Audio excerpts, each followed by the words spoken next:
大家好，歡迎大家嚟到我左右明冇也嘅頻道。咁今日呢，就想做咩呢？大家都有留意到啊。其實我一直都唔知點解啦吓，你哋唔知點解我冇去繼續 upload 嗰個賽馬程式啦。咁其實個賽馬程式差唔多都去到尾聲噶啦。嗰個你哋都應該，就算我唔再去俾下一集呢，你哋都應該都知道點樣去做噶啦。之後嗰啲步驟。咁點解我一直都唔去更新呢？就因為我而家研究緊開發一個系統。咁嗰個賽馬程式咧，咁啊用 Excel 嘅。咁而家又發覺嗰陣時候冇 AI 嘅，咁而家用 AI 嘅話咧，咁啊去到寫程式咧就會快好多嘅。咁就靈機一觸啦，咁不如用 AI 開個系統啦，開發個系統啦，試下啦咁樣。咁我而家咧目前咧就係用緊一啲 AI 去到幫助我去開發一啲系統嘅。咁而家咧暫時咧就開發緊一個叫做 ERP 嘅網上版嘅系統啦。咁其實即係叫個 AI 幫我寫網頁咁解啊。咁首要條件咧，首先你自己都要識得去一啲寫網頁嘅基本操作先啦。咁啊，同埋一啲寫程式嘅基本知識咁啦。就如我之前所講啊，你寫程式咧，其實基本上你學咩程式語言都好啦，嗰個邏輯咧基本上都係大同小異嘅。咁所以你就算學咗一種語言，即係你好似寫 Excel 嗰啲 VBA 啊咁樣啊，Python 啊，你用學嗰啲C# 啊，都係個邏輯基本上都一樣嘅，只不過嗰個文法係唔同啫。就正如你學英文同埋學日文咁樣，基本上個邏輯差唔多嘅啫。咁只不過個寫法唔同咁樣，咁所以個意思其實大家你都會明咁，但係個寫法唔同咁解嘅啫，咁樣。咁你識咗呢啲嘢嘅時候，你就會知道點樣去叫嗰個 AI 去幫你寫程式啦。呢一個咧介紹下啦，我係一個呢個係 ERP 系統。咁暫時我只不過係開發咗幾個功能嘅啫，咁樣。咁呢個系統啦，咁啊有個 login 功能嘅。咁你 login 咗之後咧，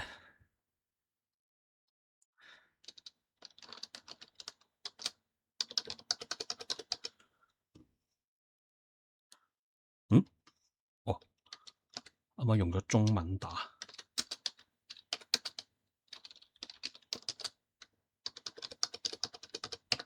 好啦，入咗嚟啦。咁啱啱因為個密碼我就冇轉翻做英文啊，用咗中文，咁所以佢就當我係錯啦，咁樣。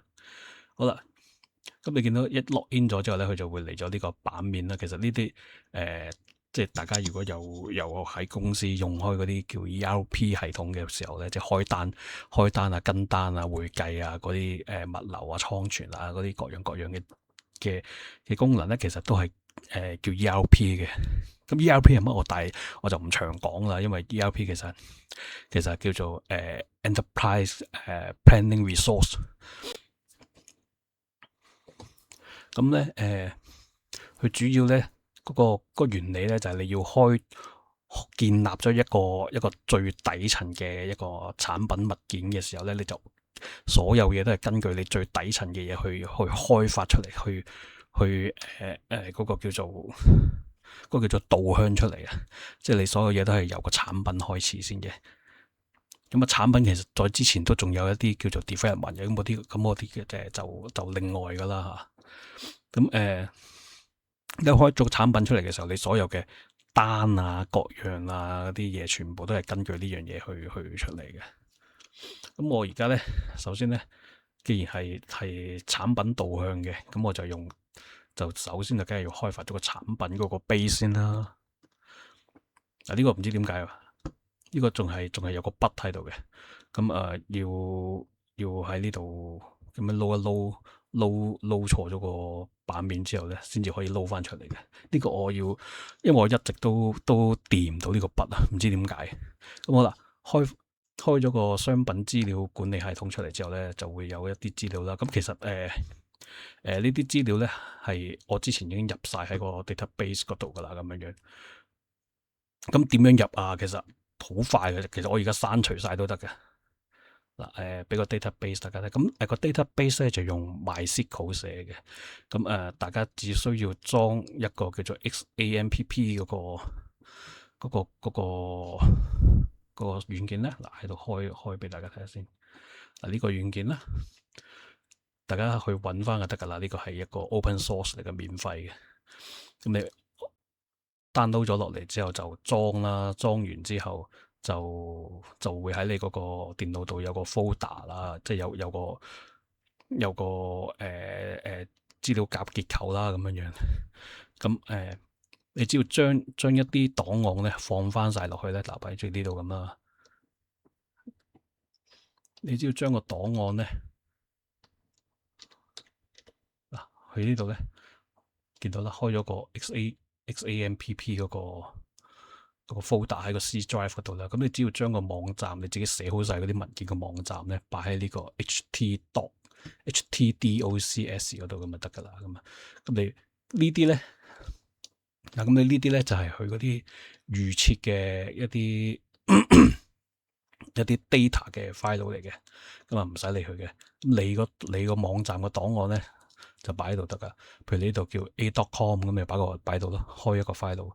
呢個 file 就擺晒你所有網站嘅文件喺晒度噶啦，網站嘅檔案啊嗰啲喺晒度噶。咁你一去到咧，你一個主頁面嗰個 file 咧，咁當你一揾翻個呢個網站嘅時候，就會可以連結到呢個網站。咁我呢個網站係做乜嘅咧？咁樣樣呢個網站你見到我打翻個網址，呢個網址其實你自己作嘅啫，你叫乜都得嘅。因為而家個 run 呢個網站嘅時候咧，就唔係真係放上網嘅。呢個你開發中嘅時候咧，就唔會放上網嘅。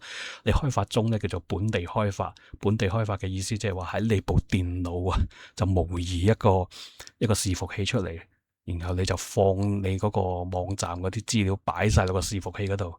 咁到時你整好晒，咪將呢個成個 folder 咪放上去一個可以連結到 internet 嘅一個 server 嗰度咯。咁就等於就將你個網站上咗線嘅啦。咁當然啦，呢個網站你可以自己用你部電腦去做就得。咁你用你個電腦，你個電腦嘅效能要好大咯，同埋你要24小時開住佢咯。你一熄咗個電腦，啲人就上唔到呢個網噶啦。咁所以點解嗰個 server 要出去租咁解咧？就係租出邊嘅 server，人哋嘅 server 係24小時開住，咁同埋係個效能大好多，勁好多。咁啊唔會話因為好多人去訪問你個電腦而搞到輕機咁樣啦。咁伺服器就係同你個電腦就係個分別就喺呢度啦。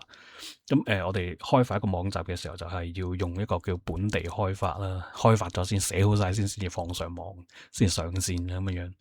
咁而家所以你見到咧，佢之前邊呢度咧會寫住 localhost 嘅，即係話俾你知呢個係本地伺服器咁解。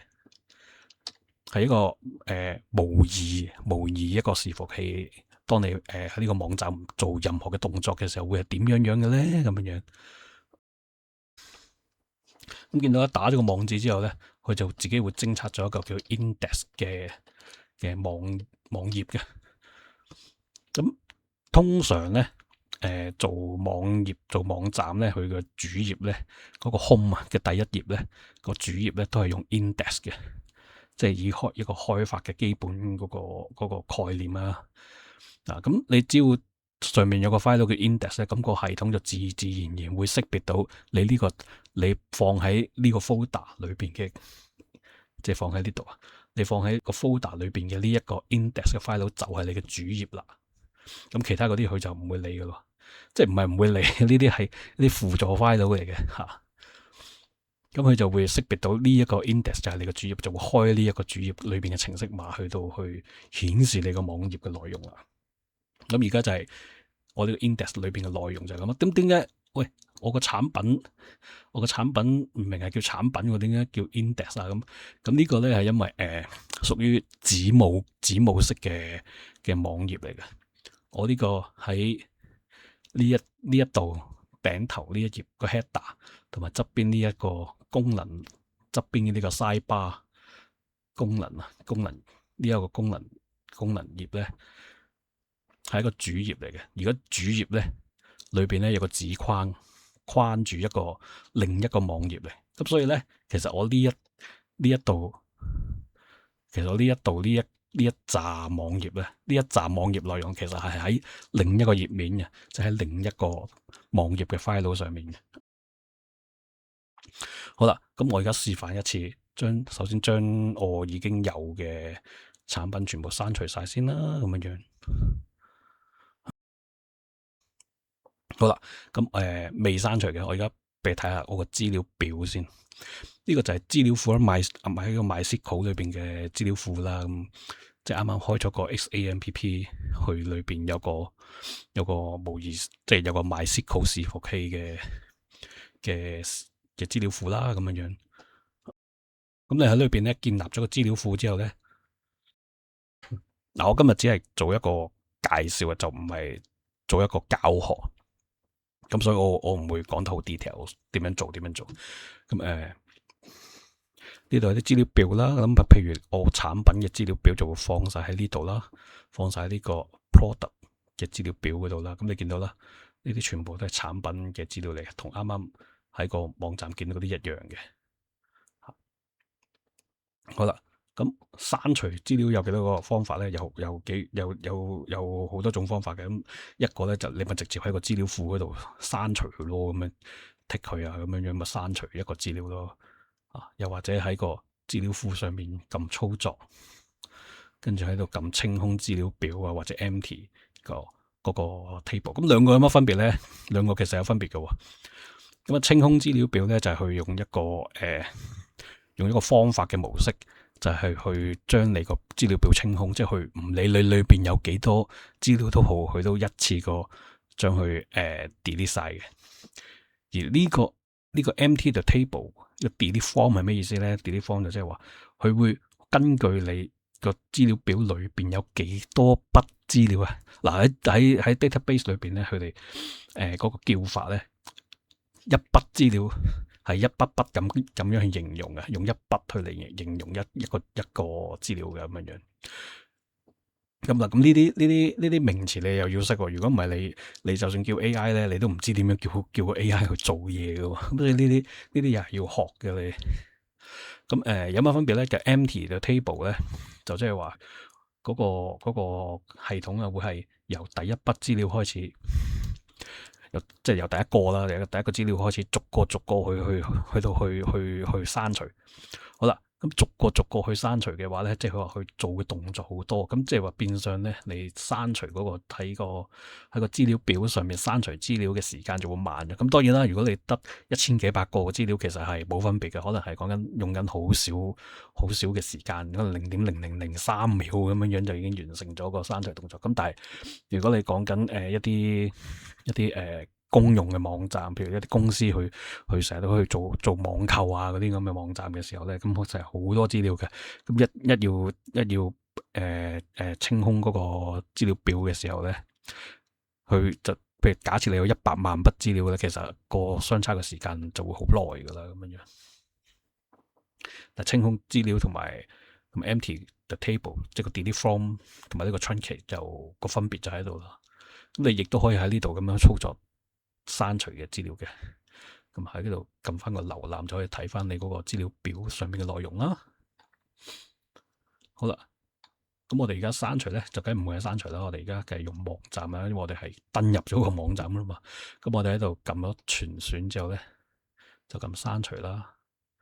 好啦，見到上面有659個產品喎，咁樣樣，咁你撳確定。咦？點解批量成刪除失敗嘅咧？冇理由噶噃。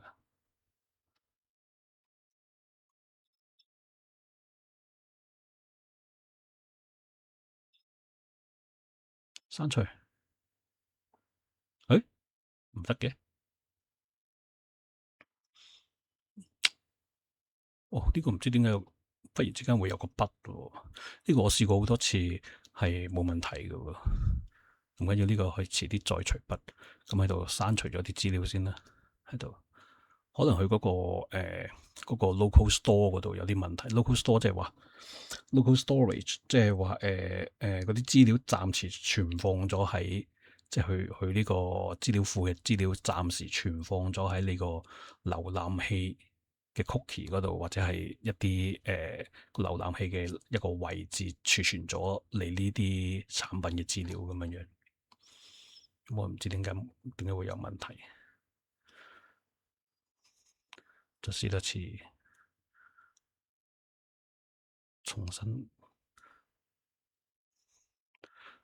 重新連過去先。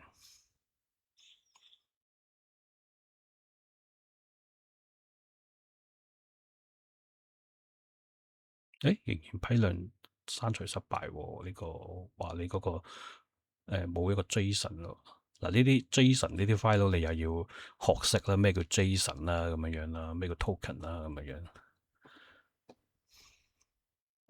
好啦，唔緊要，咁我哋就喺呢個刪除啦，就試下一個資料表嘅刪除。其實我啱啱嗰個動作只不過係話 send 一個指令去個資料庫嗰度做一個刪除嘅動作咁解嘅啫。好，操作清空資料表。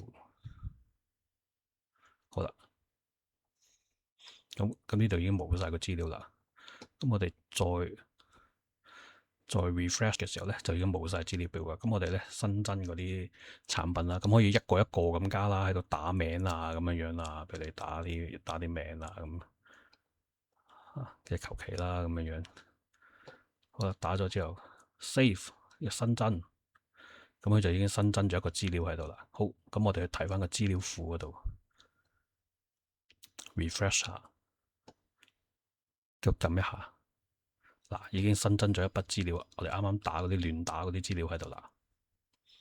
好，去翻個網站，咁我哋咧亦都可以批量咁新增個商品，譬如好似啱啱話600幾個咁，點新增啊？喂，咁逐個打咩？咁啊，梗係可以匯入嗰個CSV 檔啦。CSV 檔係咩嚟嘅咧？CSV 檔係一個純文字格式嘅資料表嚟嘅。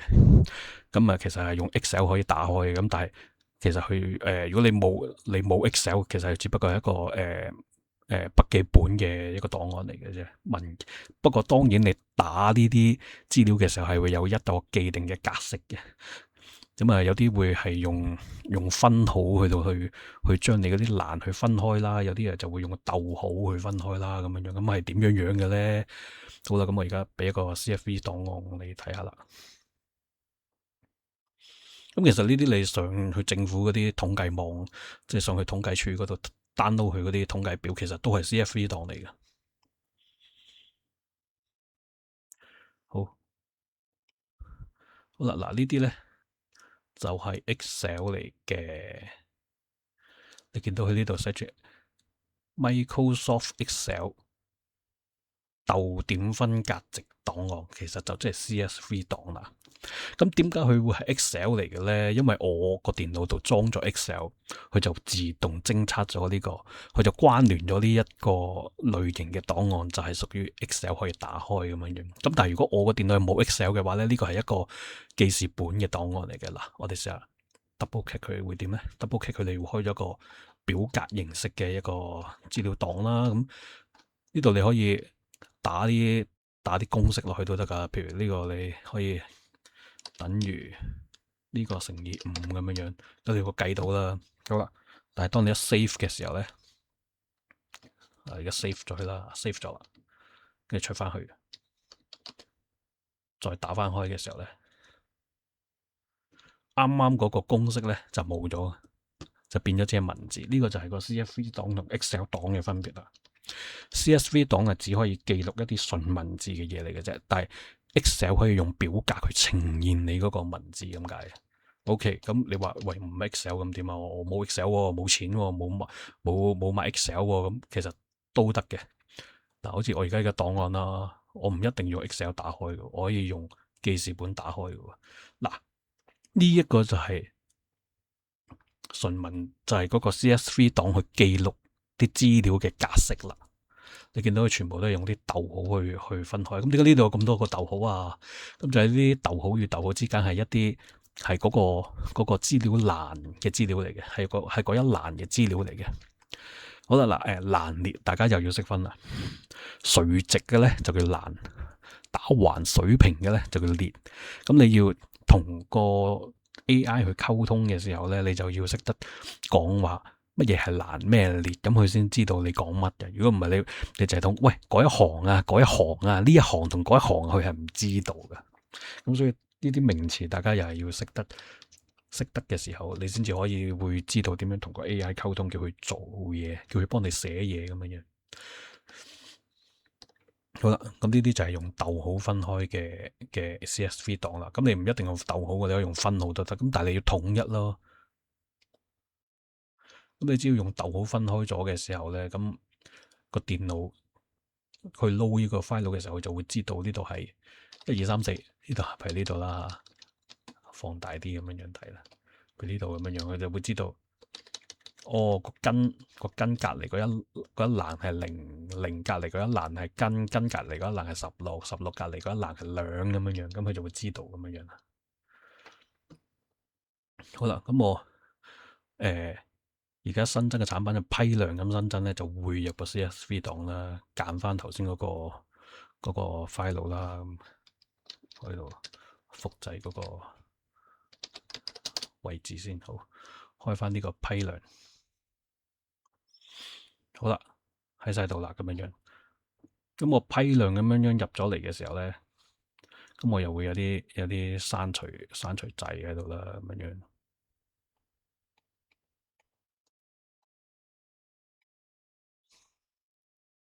咦，我個刪除掣唔見咗嘅，係唔緊要。好啦，咁跟住咧 ，OK 冇問題，你可以喺度改資料嘅，即係你匯入之前你可以喺度改資料嘅。好啦，咁而家撳新增啦。好，成功新增咗656個資料啦。咁你去睇翻嗰個資料庫啦。個資料庫，咦，仲得翻一個，淨係得一個啫？點解咧？因為我未 refresh 啊嘛。你 refresh 咗嘅時候咧，佢就會啱啱嗰600幾個資料就喺晒度噶啦。咁點解得咁少咧？因為你呢一頁淨係顯示到25個嘅啫，仲未顯示晒所有嘅。你可以顯示晒500個都得嘅。咁當然啦，你顯示500個嘅時候，你每次入嚟嘅時候撈個畫面就會慢咗咯，咁樣咯。所以呢個其實係唔重要嘅，呢個你當個資料庫只係幫你擺住啲嘢嘅啫，就唔係俾你用嚟睇嘢咁樣。咁所以25個已經足夠。呢個資料庫只係幫你記住啲嘢嘅。好啦，咁跟住咧，你話喂，咁我匯入資料，我要打啲資料入去，咁我先得匯入噶，咁樣。好啦，咁啊有一個叫做，當我新增批量嘅時候咧，你見到一個叫做匯出產品模板，咁你就要撳呢度，咁佢就會 download 咗一個 file 落嚟噶啦，跟住你開翻去，咁你就會見到一個模板喺度啦。咁呢度咧，佢就會話俾你知每一欄上面寫啲乜嘢應該咁樣。咁呢啲如果你譬如你用呢個 system 用得耐，基本上你就唔需要呢啲說明嘅。咁你其實睇到呢度咪打個雙文編號咯，呢度咪1、2、3、4、5咁樣咯嚇。圖片冇嘅未有嘅，你咪咁樣咯，咁樣咯，分類啲。咁你打咗之後咧，你 save 咗佢，當 save 咗啦嚇。咁跟住你咪可以好似啱啱咁咯，匯入翻啱啱你填完產品資料嘅嗰個檔案咯，咁樣，咁就會變成你可以將啲資料一次過入晒落去噶啦，咁樣。咁好啦，跟住咧再介紹埋啦，複製產品係咩嚟嘅咧？咁就係當你揀咗呢度嘅時候，你就可以複製嗰個產品啦。咁呢個咧，呢個格咧，其實我個 setting 就係呢個格，淨係用嚟刪除嘅啫。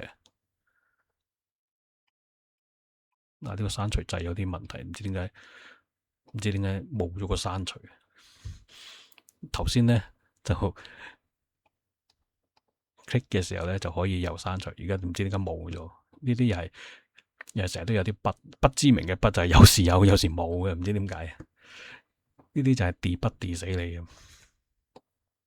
咁你跟住譬如我咁樣揀落嚟嘅時候，你見到啦，淺藍色 highlight 咗嘅，我撳呢度揀咗啦，鎖定咗佢。咁譬如我要呢個0000004複製產品咁樣樣。好啦，咁佢複製咗啦，咁你會見到咧，佢話商品而在使用中，咁啊梗係啦，我複製個4號出嚟，咁啊梗係使用中啦。咁你可以將呢度改噶嘛，你可以將佢叫做9000都得噶嘛。嗱，咁佢即刻咧呢度咧就會變咗冇噶啦。咁你喺度打，咁你新增嘅時候就會多咗一個叫做90000嘅產品啦。咁喺邊度啊？咁應該係最底嘅。嗱，啱啱呢度新增咗，複製咗9000呢個產品啦。好啦，咁啱啱新增咗喎，唔要喎，咁我要刪除咗佢喎。啊，真係冇得刪除嘅。啊，係喎，點解唔得嘅咧？OK，唔緊要啦，其實係得嘅。呢個又有個筆喺度。好啦，咁跟住咧，我又可以呢度有600幾個產品喎，我又唔想點睇啊，咁樣我又有個搜尋喺度啦。咁譬如我要搜尋1嘅。咁我見到揾咗個123編號123、12345嘅產品出嚟啦。咁你又或者我要用個分類去 search 嘅，分類用 C 啦，咁樣，咁就會 search 咗一個分類係 C 嘅產品出嚟噶啦，咁樣。咁你又或者要打個菜字嘅，淨係用商品名稱嘅，打個菜字嘅，咁你就所有商品名稱有菜嘅喺度都得啦。咁你話唔要嘅，我淨係要我就係唔知嗰個咩嚟嘅，唔知屬於邊一類嘅，咁樣 search 又得咁樣。總之喺個資料上面有個菜字嘅產品資料咧，都會列晒出嚟俾你嘅。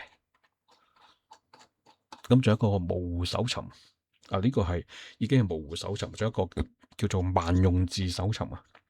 譬如我個產品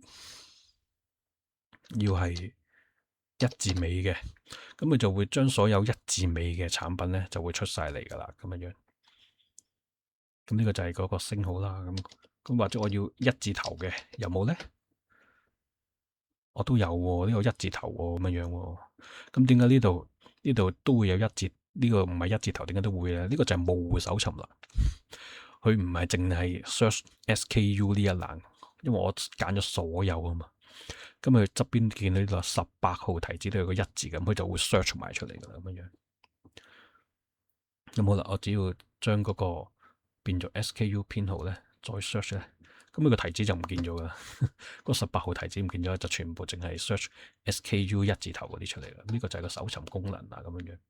咁呢啲咧，全部都係叫個 AI 去整嘅。咁啊，點樣整咧？其實你喺嗰個目前咧，我就發覺咧係 DeepSeek 係比較好嘅，其他嗰啲咧就冇咁好。咁但係 DeepSeek 有個唔好處就係佢會比較慢啦。咁你只要將啲題詞打落去咧，話俾佢知你要一個點樣嘅網站咧，咁你就可以佢就會俾到個程式你噶啦，咁樣樣。咁另外一個 AI 咧就係 Google AI。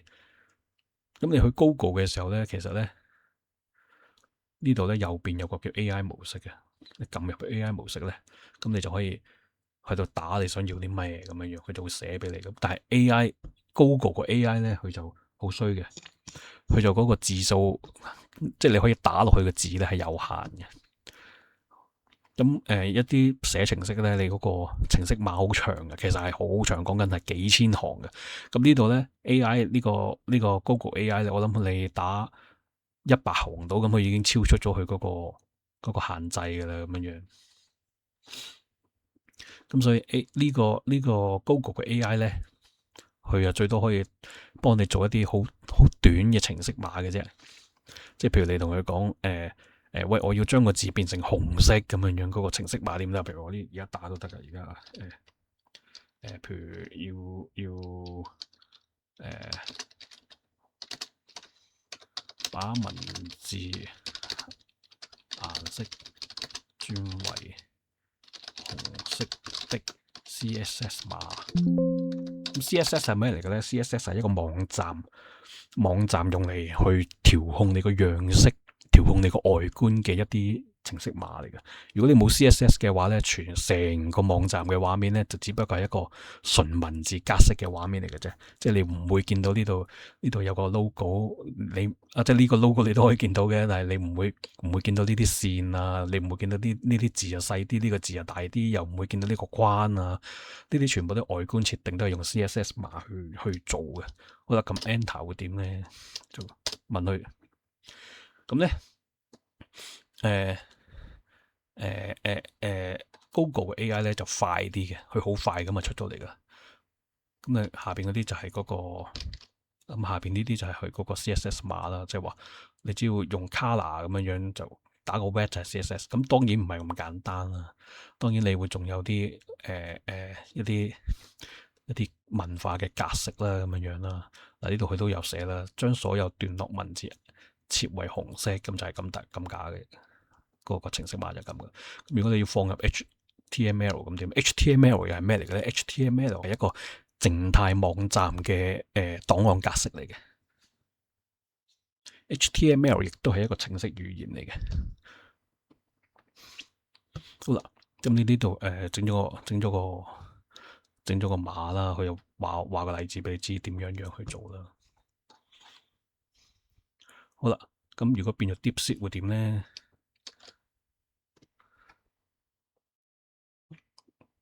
嗱，咁你見到啦，佢逐個字咁樣打出嚟，仲係話思考緊咗。佢而家話俾你知咧，佢而家思考緊啲乜嘢，佢做緊啲乜嘢，理解緊啲乜嘢。咁你見到佢係咁自動係咁喺度顯示啲字就好啦，跟住得到個結論啦，就1、2、3、4咁樣樣話俾你知點樣打，點樣寫，點樣寫。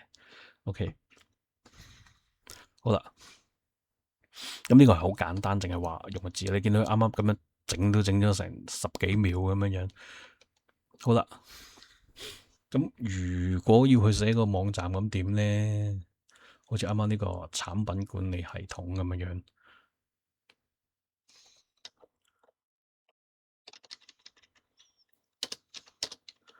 咁咧你就要準備一啲提詞啦。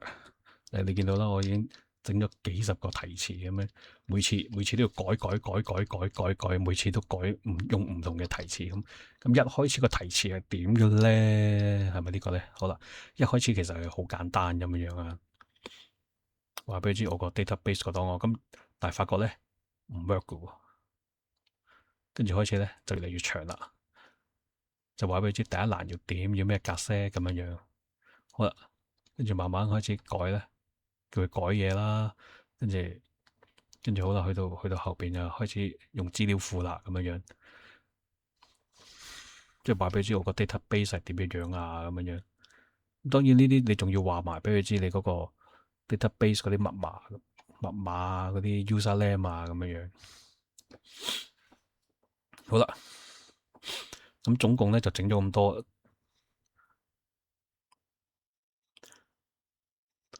呢個只係產品嗰度啦。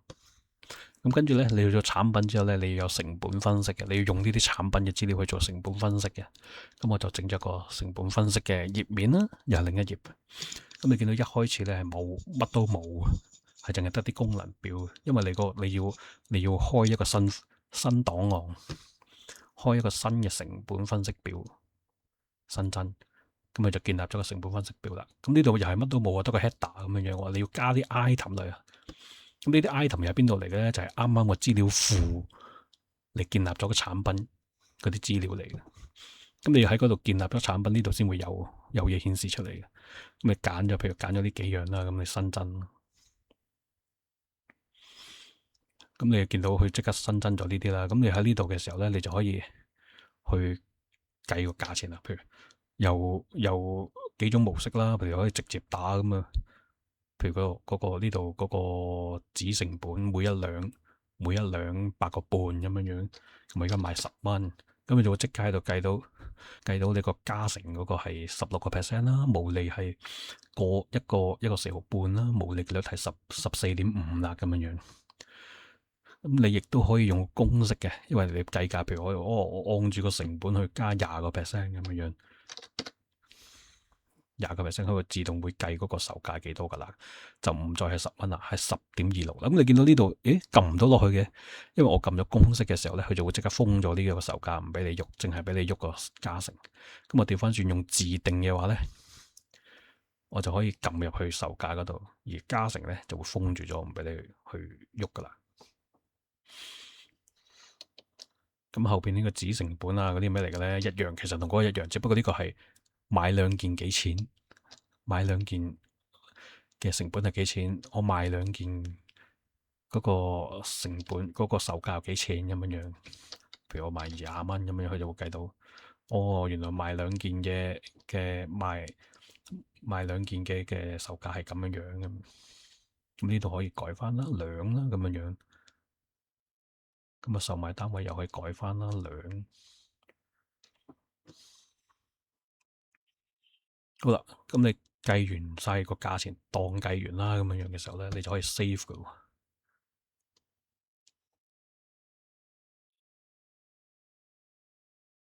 咦？點解冇得 save 嘅？你呢個掣又唔知點解忽然之間又唔 work 啊？啊，即係我錄影之前其實係仲 work 嘅，唔知點解而家又唔 work 啊？又要去 debug 啦。呢個掣我試咗都100幾廿次噶啦，都係冇事嘅。係忽然之間一錄影嘅時候又唔知點解唔 work。呢度個 save 掣一 save 咗嘅時候咧，佢就會咩噶啦？佢就可以去將呢個表格咧就 save 咗佢嘅。OK，唔緊要啦吓。究竟邊度出問題？呢個冇 save 咧，再加多個落去先。我呢個已經加咗落去啦，所以就唔俾你再加啦。加下邊嗰啲咯。嗱，啱啱嗰啲判斷嗰啲咧，又係自己同個 AI 講，佢先會俾你噶。個 AI 係唔會咁聰明咁樣將一啲你想要嘅嘢咧，就直接俾咗你嘅。你一定要同佢講，佢先會俾你。好簡單啊，好蠢噶個 AI，其實係非常之蠢。我唔明點解而家啲人話用 AI 寫程式好聰明啊咁樣樣，其實係非常之蠢。你要用一啲好蠢嘅方法同佢講，好迂迴嘅，即係好累贅、好冗長嘅方法同佢講，佢先至會明做到你啲嘢。嗱，而家個 save 掣又出翻嚟喎嚇，唔知點解。咁你一撳 save 嘅時候咧，佢就會話咩啦？請修正錯誤資料，我個 SKU 碼錯，個格式錯咗喎。呢個之前又係修正咗噶啦，唔知點解呢個又出翻嚟。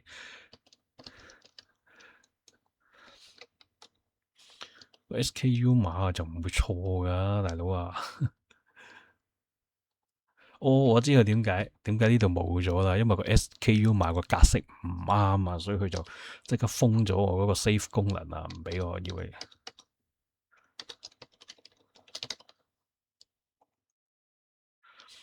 好啦，當我睇到一編輯一個新嘅 SKU 碼嘅時候咧，佢就會自己同你講，放大啲啫。個商品已經存在喺資料庫中。咁其實呢個冇影響嘅，我 set 個條件係叫佢偵測嘅，係冇影響嘅。即係佢警告嗰個用戶話俾你知，你啱啱 set 嗰個編碼咧係用緊嘅啦，就唔係一個新嘅產品。好啦，呢個如果我作一個新嘅 SKU 點咧咁樣，要6個位。OK，好啦，呢個係新嘅編碼嚟，佢就話俾你知呢個係一個新嘅商品編號啦，咁樣樣。OK，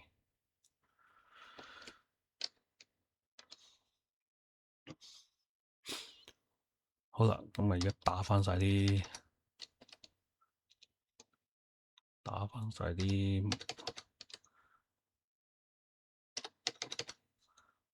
新嘅咧，馬上嗱，真係個 save 就即刻出翻嚟啦。咁跟住咧，佢就話成本已經儲存咗啦。記住呢個 number，啱啱頭先係未編配嘅，而家變咗做0007個版本係1咁樣樣。咁我哋去睇翻個資料庫啦，就會睇翻嗰個成本分析表嗰個呢度啦，啱啱加咗落去啦。呢個007呢個成本分析表加咗落去啦。好啦，咁去翻呢個主頁嗰度。好啦，咁跟住咧就可以撳呢度關閉咗佢啦。咁你可以喺呢度打開啟舊檔，你可以將啱啱007嗰啲啊，或者之前嗰啲攞翻出嚟用啊，咁樣樣再編輯啊。跟住你可以喺呢度再加個落去啊，咁樣樣再加啲產品落去啊，咁樣樣咁啊，加咗產品啦，跟住又 save 咯。好啦，咁跟住仲有個功能叫逆向，叫反向更新啊。其實應該叫逆向嘅反向更新產品資料啊。咁你即係話你可以咧呢度自己又跳咗個掣嘅，白痴嘅。好啦，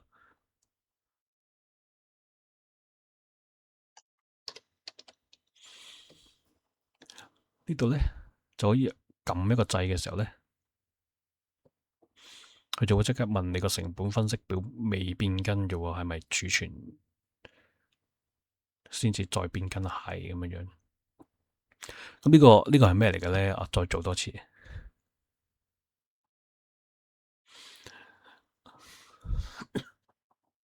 做唔到添。咁佢咧就係話直接就將呢個價錢咧就更新落去嗰個產品資料嗰度嘅。嗱，我哋做一次示範啦。嗱，譬如我哋去翻產品嗰度睇翻嗰個譬如呢個啦嚇，切菜心啦嚇，佢嘅進貨價係8個半咁樣樣，賣價係12個7毫半。好啦，我哋去翻成本分析，去翻呢個切菜心嗰度啦，改名都得噶喎，改12345啊。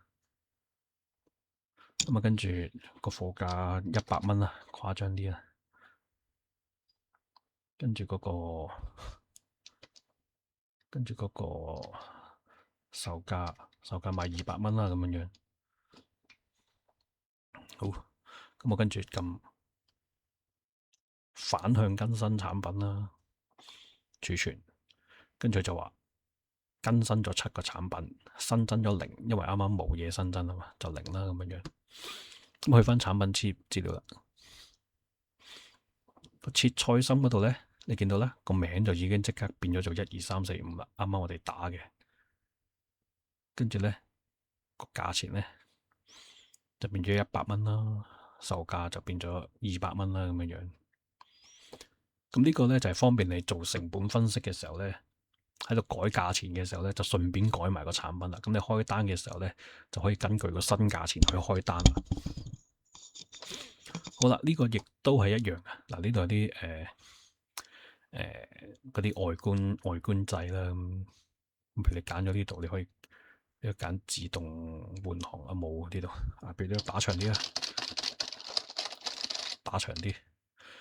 咁你呢度見到咧，呢個成日都變咗，自己變咗0都有嘅。譬如呢一度啦，自動換咗行啊嘛，咁你可以唔自動換行嘅，一行顯示晒都得噶。咁你亦都可以增加佢嗰個列高啦。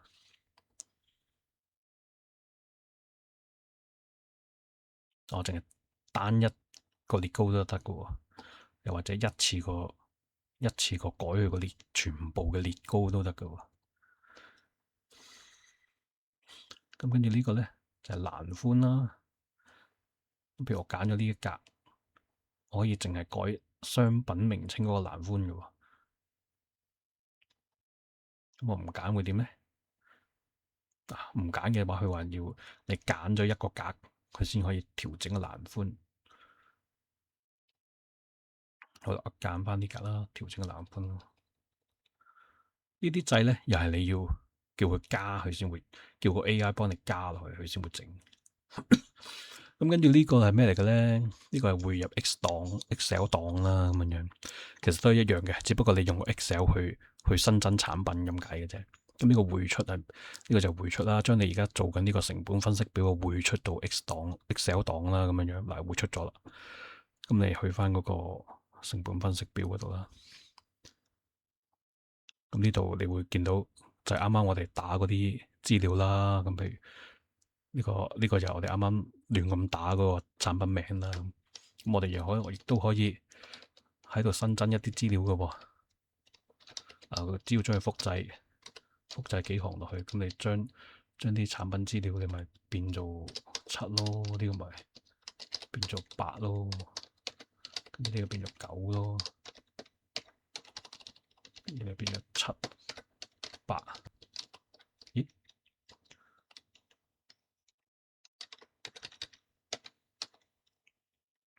哦，佢唔識轉翻做咩喎？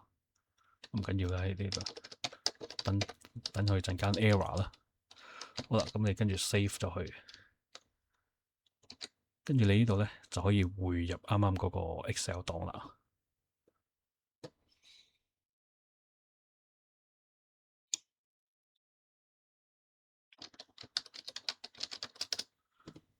攞翻個啱啱個位置，好，成功匯入。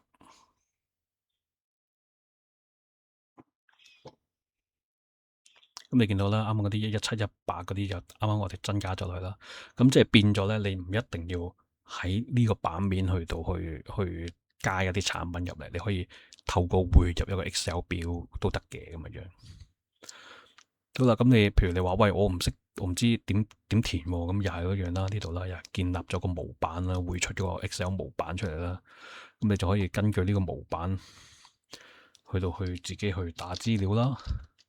根據翻呢度咪打咯，自己 create 一啲產品資料落去咯。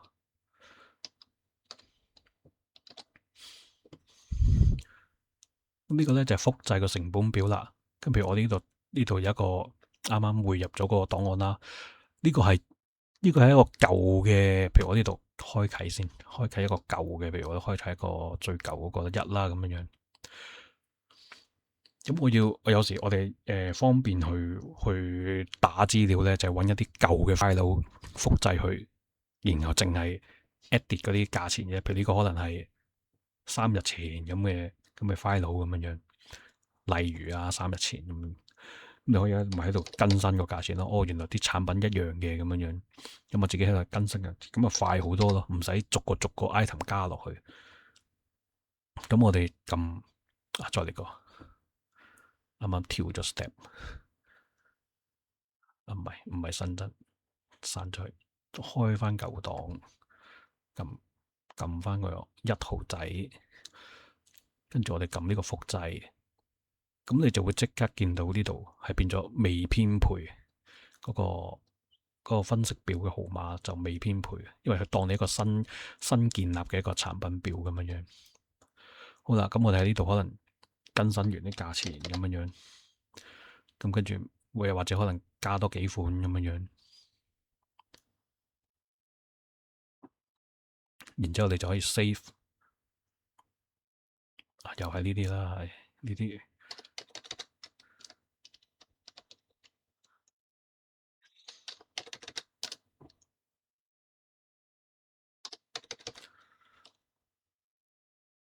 嗱，呢個格式唔啱，呢度一格式唔啱，佢就唔俾你 save 噶啦。呢個係我 set，咁啊費事啲人用嘅時候就打錯咗個 SKU number，咁啊儲存啦，咁啊跟住儲存咗呢個成本分析表啦。咁你見到佢即刻編配咗個新嘅號碼俾你，8號。好啦，當我再喺度過兩日又喺呢份表嗰度打啦，咁啊譬如又加多幾份啦咁樣，再 save，又話我錯，定呢個筆一定要 set 翻去做自動，呢個一定要 set 翻去自動保零。嗱，呢啲術語你哋又要，如果要揾 AI 做寫程式，一定要識自動保零呢啲術語。如果唔係，你唔知點同佢講嘅。你話喺個 SKU 碼前邊加翻啲零號咁樣，咁佢可能佢唔知你講乜。咁你要同佢講話喂，SKU 編碼設為自動保零咁樣，咁佢就會知道。好啦，咁 save，咁佢就會點咧？見唔見到呢度個版本變咗2？咁即係話你唔會遺失咗啲版本，你譬如呢度打錯咗，你想攞翻之前1號版本嗰個出嚟做 edit 咁樣，咁你可以攞翻個1號版本出嚟咯，8號仔嘅1號版本 double click 佢就已經搞掂。咁跟住呢個係咩嚟嘅咧？更新個單位清單就係呢個咧就可以喺呢個資料庫度加到，譬如呢度有啲單位啦，咁你可能忽然之間唔知邊日多咗個單位，叫做一咩好咧？叫做一籮啦嚇，叫做一籮蟹嗰個一籮啦嚇。咁呢度冇喎，咁你就要新增啦。新增咗之後，你咪更新啦。咁喺邊度新增啊？個功能我仲未寫，但係如果你新增嘅話，你可以喺個資料庫度，因為呢個單位咧其實都係資料庫裏邊嘅，喺晒度。咁你自己可以喺度加都得嘅。你咪喺度撳新增咯。嗱，譬如呢度，你咪撳新增咯。咁跟住佢就叫你打咁樣咯。你打咗個值之後，咪就 OK 噶啦咁樣。OK，咁呢度我唔搞啦，開翻出嚟。好，跟住刪除。咁跟住咧，之後下一步咧，我而家暫時淨係 develop 咗呢2個啫，跟住就會 develop 埋個價目表啦。跟住你有價目表就可以開單啦。其實你而家都可以整個訂單系統都得噶啦，咁樣。咁跟住整晒啲訂單嘅時候咧，你就可以整埋啲供應商資料啊，客人資料啊，跟住整埋啲會計啊，咁樣。會計係比較複雜啲嘅。呢個係我預設咗啲個 header 嚟嘅啫。好啦，咁跟住冇嘢做咯喎，咁點啊？登出啦，登出就去翻呢度啦。咁呢個系統就係用 AI 去整嘅。咁去到我第2個整嗰個成本分析表嘅時候咧，我就發覺要用一啲好清晰嘅題詞，咁佢先至會整得比較好啲。咁個題詞係咩咧？我俾你哋睇下。當我去整嗰個成本分析表嘅題詞，咁呢度咧嗱，我要另開一個 file folder。咁你會見到咧，呢個題詞咧一開始咧係咁啦。咁我整咗12次啦。咁你見到少咗好多啊，因為自己個經驗多咗，知道點樣去同佢溝通就會比較容易啲，令佢成功整到你想要嘅嘢。咁之前整個 item 嗰個整咗幾十個咁，而家整個 cost analysis 就快啲咯。咁好啦，第一個係點咧？嗱，講一講呢啲題詞，你哋要記住，如果你揾 AI 做嘢嚟寫程式咧，你記住要 save 低你自己個題詞寫過嘅，咁你就下次當個 AI 佢未必做到你想要嘅嘢嘅時候咧，你就翻轉頭再講多次，修補你個題詞。咁唔使你再打過。點解我要會咁樣咧？我陣間打開你哋就知咩事啦。同埋呢啲 file 咧就會有3個。通常網頁咧就主力有3個 file 嘅，就會有個主網頁嘅 file 啦，跟住有個叫做 JavaScript 嘅 file 啦，同埋個 CSS 嘅 file 嘅。JavaScript 咧就係用嚟控制一啲動態嘅嘢嘅，都唔係動態，都係靜態嘅，都屬於，只不過係去控制一啲動作、一啲功能啊，一啲功能性嘅嘢啊，譬如你撳個掣要點樣啊，咁樣，個掣撳咗去之後會啟動啲咩功能啊，嗰啲功能性嘅嘢就係 JavaScript 做嘅。咁呢個 CSS 頭先講咗啦，咁呢個咧主網頁咧其實係用 PHP 寫嘅，因為 PHP 你個網頁要連結到去伺服器咧，就一定要用 PHP。PHP 係咩嚟嘅？PHP 係一個伺服器語言啊，即係話你要用一個 PHP 嘅程式碼，你先可以叫到個伺服器做嘢嘅。如果你就咁用 HTML 咧，就叫唔到個伺服器做嘢嘅。而 HTML 咧係一個靜態網頁，只係可以俾你喺個瀏覽器度睇到嘅嘢嘅啫。即係你想個人喺個瀏覽器度睇到啲乜嘢咧，就係用 HTML 噶。而你想個伺服器去叫個伺服器做嘢咧，就係用個 PHP 噶啦。咁你要叫個你要喺個網站度加一啲功能咧，就係用 JavaScript 嘅。咁如果你喺個網站上面個外觀想靚啲，想調整嗰啲外觀啲顏色嘅背景啊，嗰啲各樣啊，個框嘅顏色啊、粗幼啊嗰啲咧，就用 CSS 嘅。咁咧，你要呢三個 file 咧，基本上其實係可以全部 all in one 擺晒喺一個 file 都得嘅。咁但係咧，變咗咧，你嗰個程式碼會好長嘅，長到點咧？長到我諗8,000-9,000行都應該冇走雞噶啦。咁你係變咗咧，你去自己去修改嘅時候就會變得好麻煩啊！你唔知邊一忽打邊一忽，同埋你咁長俾個 AI 嘅時候咧，佢會超載嘅，佢會話你嗰個文字長度太長啊咁樣樣。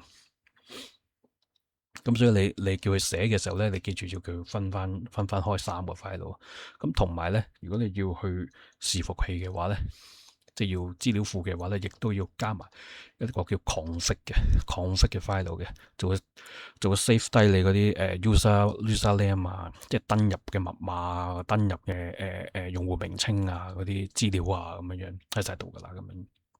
咁仲會有啲叫 API 啦，API 係一啲特定功能嘅程式啦，咁係會令到嗰個網頁去攞資料啊，或者係寫入一啲資料嘅時候，佢就會透過啲 API 去做啦。咁呢啲你其實全部都可以叫 AI 去俾你嘅，寫俾你嘅。同埋有時呢啲檔案可能你有時你唔叫佢寫，佢都會自己識得分俾你，分個檔案俾你。好啦，咁而家俾翻個提示嚟睇下，開翻呢度先。好，提示就係呢個咧，就係我寫嗰個成本分析表嘅時候個提示啦。一打開，哇，幾長！呢個係一開始啊，呢個都未一開始啊，呢個我試咋。呢個唔係第一次嘅，呢個我試要整一個出嚟睇下，呢個先係真嘅。哇，幾長個提示！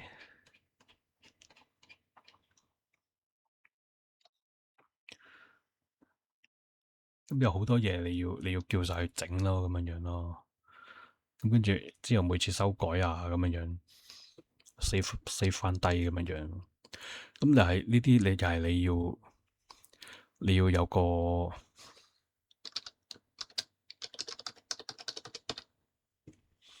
呢啲又係你要有個基本嘅知識，你識得去點樣，即係你唔需要知得好深入咯。但係你要識得去點樣去叫個 AI 做嘢，同埋你要知道去俾啲乜嘢你，咁你先可以做到出嚟嘅。咁而家我咁樣睇咧，其實我要完成呢個系統咧，都係指日可待，時間嘅問題嘅啫。基本上都唔會有啲咩難度，難就係難咗個時間咯。技術上就應該冇乜問題，可以整得全部都可以整得到噶啦。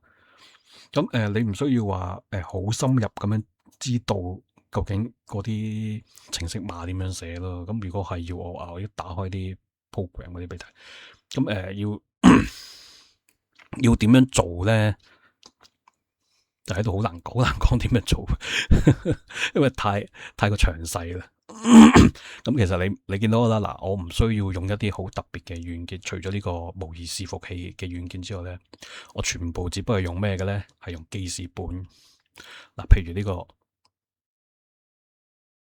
個 index，呢個 index 就係個主網頁嗰個程式碼啦，咁樣樣。咁啊整好咗出嚟之後咧，其實就係咁嘅啫。你見到我打開緊個咩嚟噶？我打開緊呢個係記事本嚟嘅。當佢俾咗個程式碼你嘅時候咧，你只要用個記事本 save 低嗰啲程式碼，然後再將佢個副檔名 save 做 PHP，咁你呢個就係 PHP 檔，係一個網頁嘅檔案嚟噶啦。咁跟住你嗰啲 JavaScript 又係啦，你見到啦，JavaScript 檔案嚟嘅。打開會點咧？打開其實又係一個記事本嚟嘅，你只不過將個副檔名變做 JS，咁佢就會係一個 JavaScript 嘅檔案嚟㗎啦，咁樣樣。咁你見到好長嘅呢啲。好啦，不如示範一下，將個提詞放俾 AI 會點啦。嗱，請給我一個用來做成本分析的網頁，個名叫做 costanalysis.php。咁跟住你打好咗個提詞之後咧，就將呢度將佢俾個 DeepSeek，跟住撳，咁佢跟住佢就會喺度做思考啊，咁樣樣啊，話俾你知啊，我要建立一個分析要點樣樣做啊，點點點點點點點點點點點點點。咁呢度咧，佢撈晒咁多個網頁出嚟咧，嗱，我喺呢度有佢自己撈啊，再睇翻個提詞嗰度，提詞最後呢度好緊要嘅，就係呢一行。請把程式按程式類別分開檔案，例如 HTML 作為主程式一個檔，JavaScript 一個檔，CSS 一個檔咁樣樣。咁佢就會識得俾3個檔案嚟㗎啦，咁樣樣。咁佢而家咧寫緊咩嘅咧？寫緊就係個 PHP 啦。呢個咧就係個主網頁嗰個內容嚟㗎啦。你而家睇到佢寫到邊咧？咁樣樣。咁而家可以睇到佢去做第一樣嘢啦，佢打埋啲註解，話俾你知呢一行做咩，呢一堂係做啲咩。咁你從中亦都可以學得到嗰個程式究竟呢啲碼係用嚟做啲咩。咁你當你去叫佢修正嗰啲程式，修正得多咧，你都基本上你都會學到究竟要修正邊度啊？嗰啲程式碼係要用嚟做乜嘅啦？咁樣呢度咧，我就唔整晒出嚟啦，因為咧佢咁樣撈晒出嚟咧，大概要20分鐘到啦。去撈晒成個咁大嘅網站嘅時候咧，就大概20分鐘到啦。咁如果我喺 Google AI 嗰度叫佢做點咧？嗱，你見到啦，我都未打晒啊，去到呢度已經冇咗啦，已經冇得再打啦。去到呢度已經冇得再打啦，咁所以你係冇辦法叫呢個 Google AI 去做一啲嘢嘅。咁另外其實仲有個 AI 嘅，呢個我唔記得，唔知佢中文叫咩呢個？呢個唔知佢中文叫咩？呢個叫 QWNE 啊，Queen 啊，坤啊，唔知啊。好啦，呢個你又叫佢做啊。其實佢呢個同 DeepSeek 差唔多。但係咧，我就覺得佢呢個咧，就冇 DeepSeek 咁方便。嗱，DeepSeek 有啲咩好咧？DeepSeek 咧，譬如我啱啱叫佢修改嘅時候咧，譬如我叫佢修改，呢3個程式碼啦，咁樣樣，咁咧我就咁拉落去，跟住就叫佢，喂，呢3個程式碼你自己睇下啦。跟住叫佢喂，我有啲咩筆，你同我 delete 咗佢啦。咁佢就會幫你 run 啊，咁樣樣。咁如果係呢個嘅話咧，stop 咗先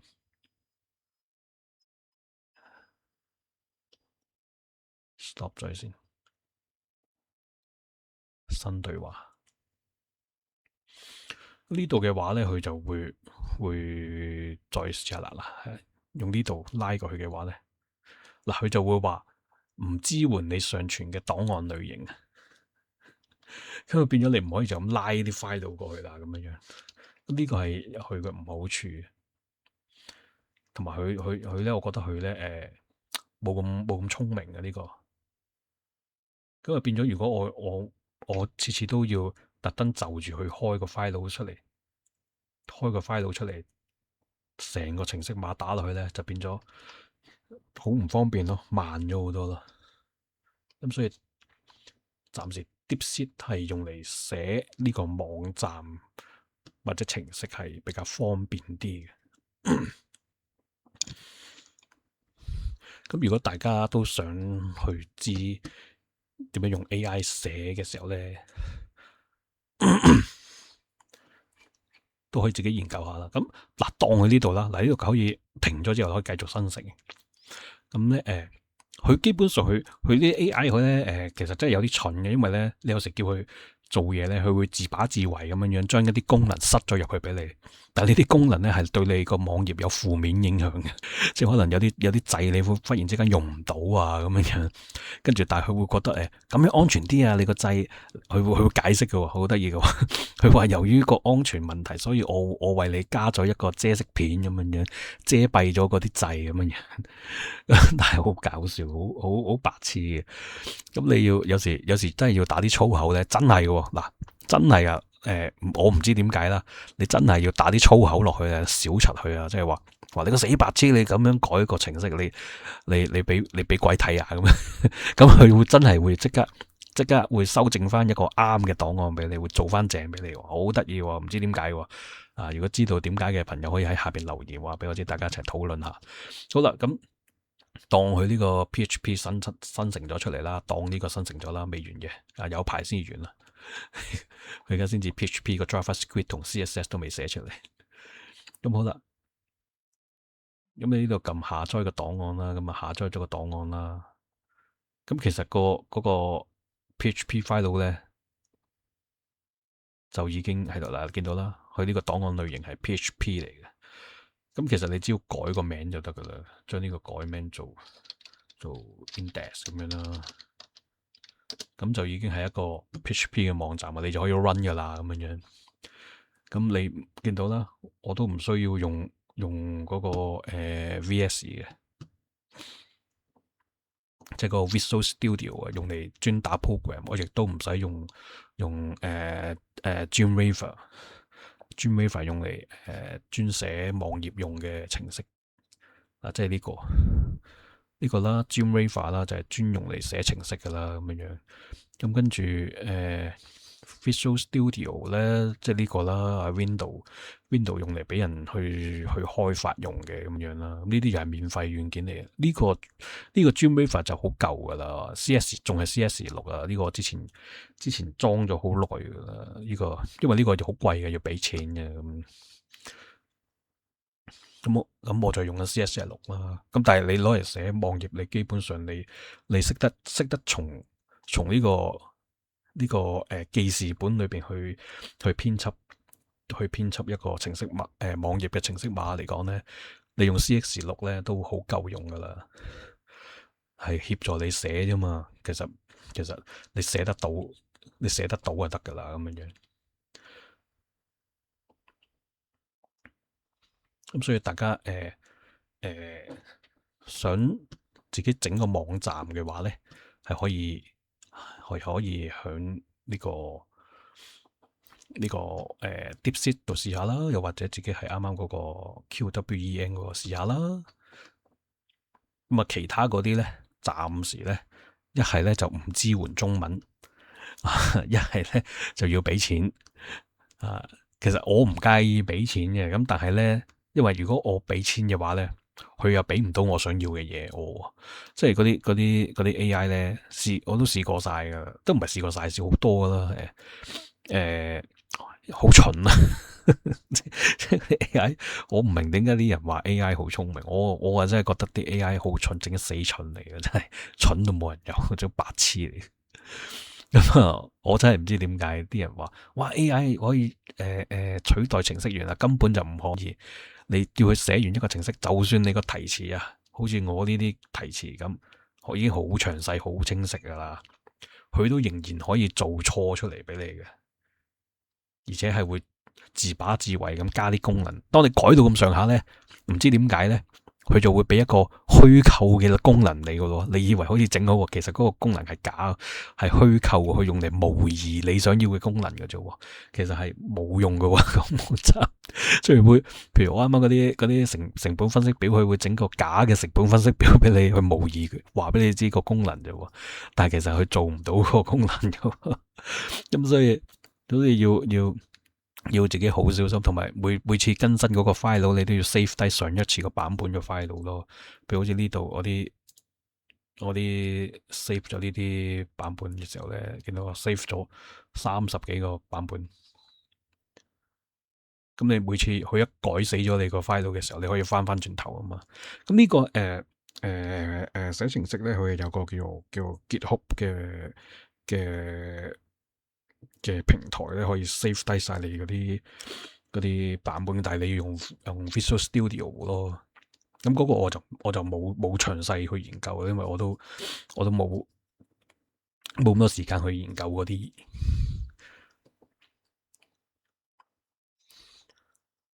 好啦，咁今日嘅影片就到呢一度啦。中意嘅朋友可以俾個 like、訂閱同埋分享。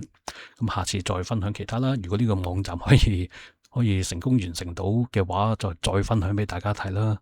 咁啊，其實真係嘅可以整到嘅，指日可待。但係你自己一定要有一定程度嘅認識啦、嘅認知啦。咁唔需要好叻嘅，我都唔係好叻嘅，我都好初階嘅啫。咁但係我會有程式上嘅基本認識先啦，咁樣樣啦。起碼我都之前都可以教到大家用 VBA 整賽馬程式啦，咁樣樣。咁都有一定嘅程式，咁即係都有一定嘅知識，咁你先至可以寫得到出嚟嘅。如果唔係，你就基本上你係連叫個電腦想做啲乜，你都唔知點樣去做。OK，好，拜拜。